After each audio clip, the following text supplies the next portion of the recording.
ไปซอนแต่ไม่ใช่ตัวน้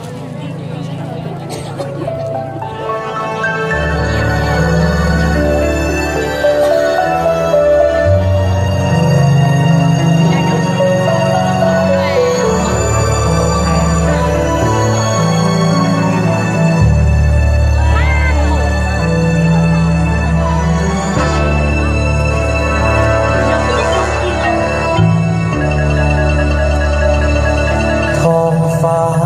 สดใสงามวิไลเมืองลาวเบิกบานแสงส่องประสานหุ่งเมืองอาบแสงสุรีมีพักนำพาสามสาวดมหังมีศาสตร์ลาวได้มีวันนี้60 ปีมีใสสง่าวันนี้สดใสเป็นวันที่ดีของเราทุกคนเผ่าภูมิใจอวยใสเลยมา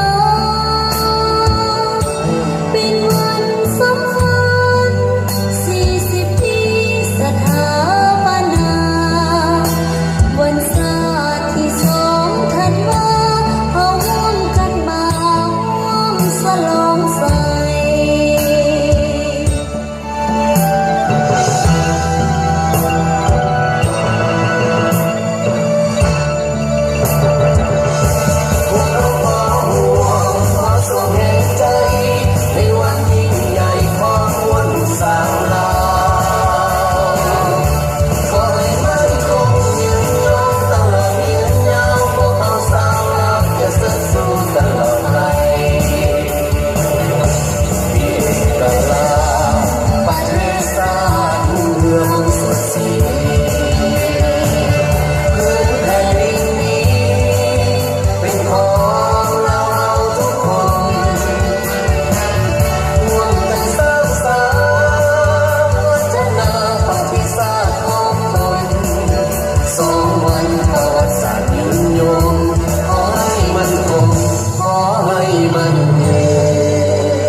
วันนี้สุขสันต์เป็นวันที่ของเราลาวทุกคนเผ่าน้ำใจอวยใสมาเป็นวันสำคัญ40 ปีสถาปนา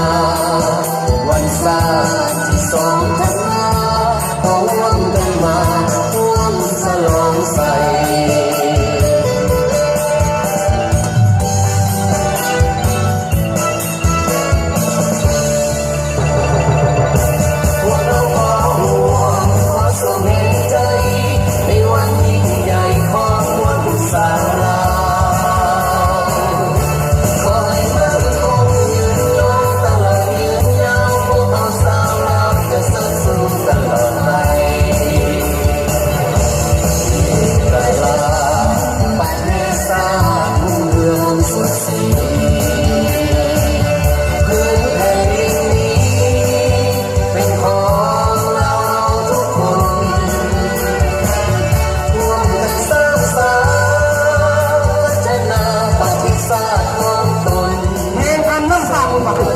มันเป็นแหล่งคำเล่าเล่าลือของบรรพบุรุษที่มา